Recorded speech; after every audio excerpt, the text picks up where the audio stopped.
ನಿನ್ನೆ ಕೂಡ ಒಂದು ಡಿಬಿಟಲ್ ಕುತ್ಕೊಂಡು ಎದ್ದು ಹೋದಾಗ ಮಸೀದಿ ಕಮಿಟಿಯಲ್ಲಿ ಕುತ್ಕೊಂಡಾಗ ನಾನು ಎಲ್ಲರಿಗೂ ಲೀಡರ್ಸ್ಗಳು, ಯಾಕಂದ್ರೆ ನಾವು ಎಲ್ಲಾ ಕಡೆಯಿಂದ ಬಂದು ಒಂದ್ ಕಡೆ ಬೇರೆ ಕಡೆ ತರಾಬಿ ಮಾಡ್ತೀವಿ, ಅಲ್ಲಿ ಮಾಡುವಾಗ ಎಲ್ಲ ಲೀಡರ್ಸ್ ಕುಳಿಸ್ಕೊಂಡು ನಾನು ಅದೇ ಪಾಠ ಹೇಳಿದ್ ನಾನು. ನೋಡಿ ಈ ರೀತಿ ಬರ್ತಾ ಇದೆ, ನಾವು ಅಲ್ಲೋಗಿ ಕುತ್ಕೊಂಡು ಮಾತಾಡುವಾಗ ನಮ್ ಪ್ರಶ್ನೆಗೆ ಉತ್ತರ ಕೊಡಕ್ ಆಗ್ತಾ ಇಲ್ಲ. ಇದಕ್ಕೆ ಅವೇರ್ನೆಸ್ ನಾವು ಮಾಡ್ಬೇಕು, ಯಾವ್ದೇ ಕಾರಣಕ್ಕೆ ನಾವು ಬಿಡಬಾರ್ದು. ಇವತ್ತು ನಾವು ಬಿಟ್ರೆ ಫ್ರೀಡಮ್, ನಾಳೆ ನಾವು ಹೋಗ್ಬಿಟ್ಟು ತಲೆ ಬಗ್ಸ್ಕೊಂಡ್ ಬರ್ಬೇಕು.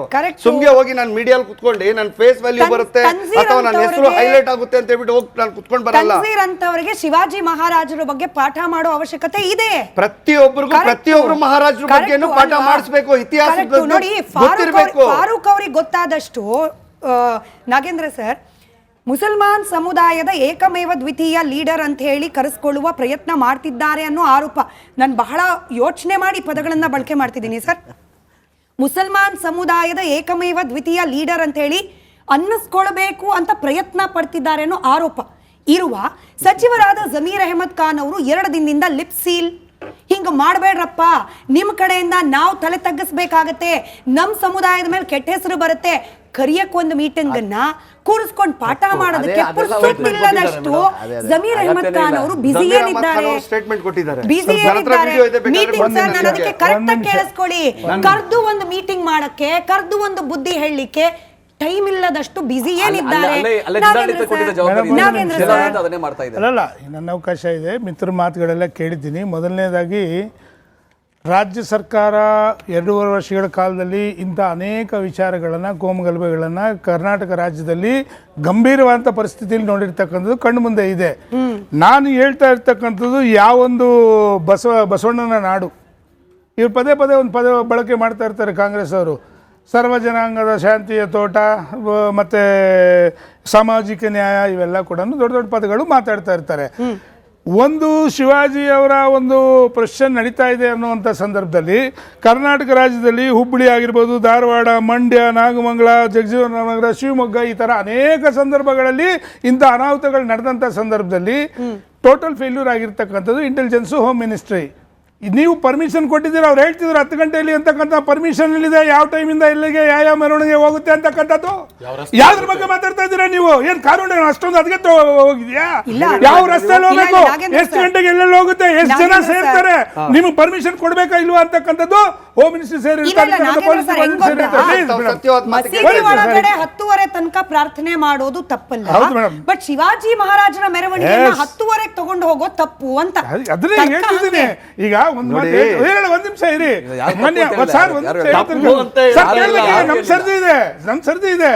ಮಾನ್ಯ ಪ್ರದೀಪ್ ಈಶ್ವರ್ ಅವರು ಆಗ್ಲೇ ಮಾತಾಡ್ತಾ ಇದ್ರು. ಪಾಪ ಅವ್ರಿಗೆ ಎಷ್ಟು ಇಂಟೆಲಿಜೆನ್ಸ್ ಅಡ್ವಾನ್ಸ್ ಆಗಿದೆ ಟೆಕ್ನಾಲಜಿ ಅಂತಂದ್ರೆ, ಆಗ್ಲೇ ಯತ್ನಾಳ್ ಅವ್ರು ಹೋಗ್ತಾರೆ, ಸಿಟಿ ರೈವರ್ ಸ್ಟೇಟ್ಮೆಂಟ್ ಕೊಡ್ತಾರೆ, ಇನ್ನೂ ಯಾರು ಕೊಟ್ಟಿಲ್ಲ, ಕೊಡಕ್ ಮದ್ದು ಅವ್ರಿಗೆ ಗೊತ್ತು ಇಲ್ಲಿ ಹಿಂಗ್ ನಡೆಯುತ್ತೆ ಅಂತಕ್ಕಂಥ ಇಂಟೆಲಿಜೆನ್ಸ್ ಟೋಟಲಿ ಫೇಲ್ಯೂರ್ ಕರ್ನಾಟಕ ರಾಜ್ಯದಲ್ಲಿ. ಹೋಮ್ ಮಿನಿಸ್ಟರ್ ನೀವು ಒಂದ್ ಮಾತು ಹೋಗಿ ಕೇಳಿ, ಏನ್ ಹೇಳ್ತಾರೆ, ಹೌದಾ ಆಗಿದ್ಯಾ ನಾನು ತಿಳ್ಕೊಂಡು ಮಾತಾಡ್ತೀನಿ ಅಂತಕ್ಕಂಥ ಹೋಮ್ ಮಿನಿಸ್ಟ್ರಿ ರಾಜ್ಯದಲ್ಲಿದ್ದಾರೆ.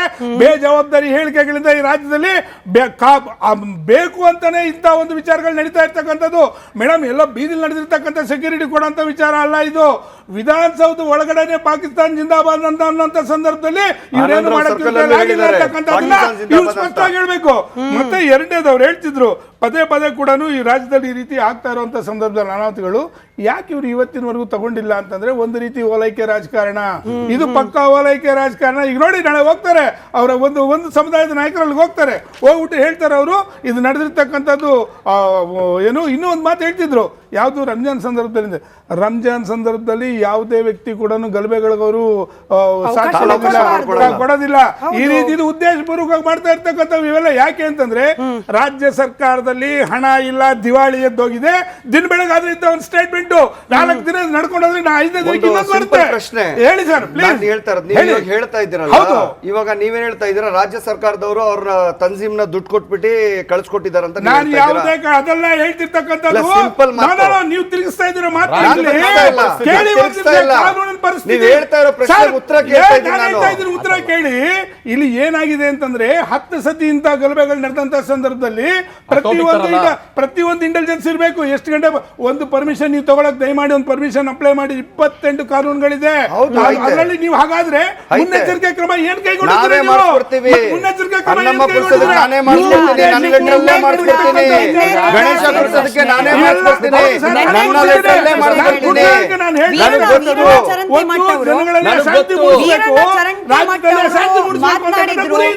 ಇನ್ಫ್ಯಾಕ್ಟ್ ಮಾತನಾಡಿದ್ರು ಅನ್ನೋದಕ್ಕಿಂತ ಹೆಚ್ಚಾಗಿ ಪೊಲೀಸರ ಜೊತೆಯಲ್ಲಿ ಅವ್ರದೊಂದಷ್ಟು ವಾಗ್ವಾದ ಇತ್ತು, ಆಕ್ಷೇಪ ಇತ್ತು. ಯಾಕೆ ಅನ್ನೋದನ್ನ ಅವರೇ ಮಾತನಾಡಿದ್ದಾರೆ. ಪೊಲೀಸರ ಜೊತೆಯಲ್ಲಿ ಮಾತನಾಡೋ ಸಂದರ್ಭದ ಒಂದಷ್ಟು ದೃಶ್ಯಗಳಿದೆ, ಕೇಳಿಸ್ಕೊಂಡ್ಬಿಡೋಣ, ನೋಡೋಣ ಅದನ್ನು.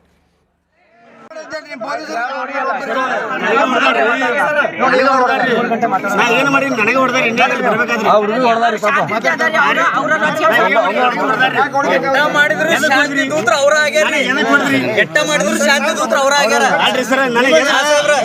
ನನಗೆ ಎದಕ್ಕೆ ಹೊಡೆದ್ರಿ? ನನಗೆ ಎದ್ರ ಸಂಬಂಧ? ನಿಮಗೆ ನಿಮ್ಮ ಪೊಲೀಸರಿಗೆ ಧೈರ್ಯ ಇದ್ರೆ ಒಂದು 4 ಮಂದಿ ಹೊಡೆಯನ್ರಿ ಕಲ್ಯಾಣ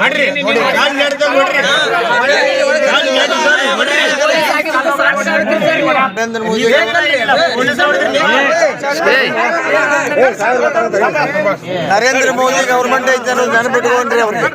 ನಡ್ರಿ ನಡ್ರಿ ನಡ್ರಿ ನಡ್ರಿ ಎಲ್ಲಾರು ನಡ್ರಿ. ಆಗಿದ್ದೇನು ಅಂದ್ರೆ ಹಿಂದಿನ ದಿನ ರಾತ್ರಿ ಗಲಾಟೆ ಆಗಿರುತ್ತೆ, ಮೆರವಣಿಗೆ ಹೋಗ್ತಾ ಇದ್ದ ಹಿಂದೂ ಸಮುದಾಯದ ಏನು ಯುವಕರಿದ್ರು ಅವ್ರ ಮೇಲೆ ಕೂಡ ಲಾಠಿ ಚಾರ್ಜ್ ಆಗುತ್ತೆ. ಮಾರನೇ ದಿನ ಬೆಳಗ್ಗೆ ಕೂಡ ಪೊಲೀಸರ ಕಡೆಯಿಂದ ಟಾರ್ಗೆಟ್ ಹಿಂದೂಗಳು ಅನ್ನೋ ರೀತಿ ಅಸಮಾಧಾನ ಬಂದಾಗ ವೀರಣ್ಣ ಚರಂತಿಮಠ ಅವ್ರು ಹೇಳಿರೋದಿದು. ಇಲ್ಲಿ ಮೆರವಣಿಗೆ ಹೋಗ್ತಿದ್ದವರು ಕಲ್ಲಲ್ಲೂ ಹೊಡೆಸ್ಕೊಳ್ಬೇಕು, ಲಾಠಿ ಚಾರ್ಜು ಮಾಡಿಸ್ಕೊಳ್ಬೇಕು. ಹಿಂದೂ ಸಮಾಜೋತ್ಸವ ಅನ್ನೋದನ್ನ ಪೂರ್ವ ನಿಯೋಜಿತ ಕಾರ್ಯಕ್ರಮ ಇದ್ದು ಪರವಾನಗಿ ತಗೊಂಡ್ಮೇಲೂ ಕೂಡ ನಿಷೇಧಾಜ್ಞೆ, ಆ ನಿಷೇಧಾಜ್ಞೆಯಿಂದ ಮತ್ತೆ ಅದನ್ನ ಸಪ್ರೆಸ್ ಮಾಡೋ ಪ್ರಯತ್ನ, ಒಟ್ಟಾರೆ ಹಿಂದೂಗಳ ಉತ್ಸವವನ್ನ ಡೆಲಿಬ್ರೇಟ್ ಆಗಿ ಹತ್ತಿಕ್ಕೋ ಪ್ರಯತ್ನ ಮಾಡ್ಲಾಗ್ತಿದೆ ಅನ್ನೋ ಅಸಮಾಧಾನ ನಮಗಲ್ಲ ಸರ್, ಅಲ್ಲಿನ ಬಾಗಲಕೋಟೆಯ ಹಿಂದೂ ಸಮುದಾಯದ ಯುವಕರಿಗೆ ಬಂದಿದೆ. ನೀವು ಸರ್ಕಾರ ನಡೆಸ್ತಿರುವ ಪಕ್ಷದವರು ಅವ್ರಿಗೆ ಉತ್ತರ ಕೊಡಿ, ನಮಗಲ್ಲ. ಈಗ ಒಂದು ಬಾಗಲಕೋಟೆಯ ಒಂದು ಭಾಗದಲ್ಲಿ ಒಂದು ಜಾಗದಲ್ಲಿ ಒಬ್ಬ ಕಿಡಿಗೇಡಿ ಒಂದು ಕಡೆ ಕಲ್ಲು ಹೊಡೆದಾನಿದ್ದ ಕಾರಣಕ್ಕೆ ಹಿಂದೂ ಸಮಾಜದ ಮೇಲೆ, ಹಿಂದೂ ಸಮಾಜೋತ್ಸವದ ಮೇಲೆ, ಕಾರ್ಯಕ್ರಮಗಳ ಮೇಲೆ ಹಲ್ಲೆ ಮಾಡ್ತಾರೆ. ಅದೆಲ್ಲ ಸುಳ್ಳು ಕಟ್ಟುಕತೆ ಮತ್ತು ಇದನ್ನ ಪ್ರಚೋದನೆ ಮಾಡಿ ಜನಗಳಿಗೆ ಗೊಂದಲ ಮೂಡಿಸಲಿಕ್ಕೆ ವ್ಯವಸ್ಥಿತವಾದ ಸಂಚಲನ ಮಾಡ್ತಾರೆ ಬಿಜೆಪಿ ನಾಯಕರು.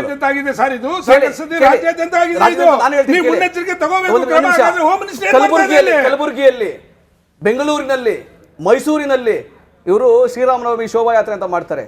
ಮುಸಲ್ಮಾನರುಗಳು ನಿಂತ್ಕೊಂಡು ಸಿಹಿಯನ್ನ ಹಂಚಿ, ಪಾನಕವನ್ನ ಹಂಚಿ ಸ್ವಾಗತ ಮಾಡ್ತಾ ಇದ್ರು. ನಾವು ಖುದ್ದಾಗಿ ನಿಂತು ನೋಡಿದ್ದೀವಿ. ಅಂತವು ನಿಜವಾದ ಇಶ್ಯೂ. ಅವನ ಕ್ರಮ ಆಗಿದೆ, ಪೊಲೀಸ್ನವರು ಸ್ಟೇಷನ್ಗೆ ಹಾಕಿದ್ದಾರೆ. ಅದಾದ ಮೇಲೆ ಈ ಬೇರೆ ರೀತಿಯ ಕಿಡಿಗಿಡಿತನ ಯಾವುದು? ಸೆಕ್ಷನ್ 163 ಹಾಕಿ ನಿಷೇಧಾಜ್ಞೆ ಇದ್ದಾಗ ಬಿಜೆಪಿ ನಾಯಕರ ಪ್ರಚೋದನೆ ಯಾಕೆ? ಅಲ್ಲೋಗಿ ಪ್ರತಿಭಟನೆ ಮಾಡೋದು ಯಾಕೆ? ಅವ್ರ ಮೇಲೆ ಕೇಸ್ ಹಾಕ್ಸೋದಕ್ಕೆ, ಅಮಾಯಕ ಹಿಂದೂ ಹುಡುಗರ ಮೇಲೆ ಕೇಸ್ ಹಾಕ್ಸೋದಕ್ಕೆ ಬಿಜೆಪಿ ನಾಯಕರು ಪೊಲೀಸ್ನವರು ಕೆಲಸ ಮಾಡ್ತಾರೆ. ನಿಮ್ಮ ಉದ್ದೇಶ ಏನು? ನಿಮ್ಮ ಉದ್ದೇಶ ಏನು? ನಿಮ್ಮ ಉದ್ದೇಶ ನಿಮ್ಮ ಉದ್ದೇಶ ನಿಮ್ಮ ಉದ್ದೇಶ ಕಾನೂನು ಕ್ರಮ ಆಗಿರ್ಬೇಕು. ನಿಮ್ಮ ಉದ್ದೇಶ ಕಾನೂನು ಕ್ರಮ ಆಗಿರ್ಬೇಕು. ಈಗ ನಿಮ್ಮ ಉದ್ದೇಶ ಕಾನೂನು ಕ್ರಮ ಆಗಿರ್ಬೇಕು. ಕಾನೂನನ್ನ ಉಲ್ಲಂಘನೆ ಮಾಡಿರ್ಬೇಕು. ನೀವು ಏನು ಮಾಡಬೇಕಾಗಿತ್ತು? ನಟರಾಜ್ ಗೌಡ ನಿಮ್ಮದೇ ಸಲಹೆ ಕೇಳ್ತಾ ಇದ್ದೀನಿ. ಅವರು ಪೊಲೀಸ್ ಸ್ಟೇಷನ್ಗೆ ಹೋಗ್ಬೇಕು, ಯಾಕಂದ್ರೆ ಅಲ್ಲಿ ಗುರುತಿಸಬೇಕು, ಇನ್ನು ಯಾರ್ಯಾರು ಇದ್ರು ಅಂತ ತಮ್ಮ ಹತ್ರ ವಿಡಿಯೋಗಳಿದ್ರೆ ಕೊಡಬೇಕು, ಸಹಕಾರ ಕೊಡ್ಬೇಕು ಪೊಲೀಸ್ ಇಲಾಖೆಗೆ. ಅವ್ರನ್ನ ಅರೆಸ್ಟ್ ಮಾಡಿ ಜೈಲ್ ಕಳಿಸಿದಾರಲ್ಲ, ಇನ್ನೂ ಯಾರು ಜನಗಳಿದ್ರೆ ಅದಕ್ಕೆ ಮಾಡ್ಬೇಕೆ ಹೊರತು ತಾವು ಹೋಗಿ ನಿಷೇಧಾಜ್ಞೆ ಇದ್ರೆ ಉಲ್ಲಂಘನೆ ಮಾಡಿ ಅಂತ ಪ್ರಚೋದನೆ ಮಾಡಿ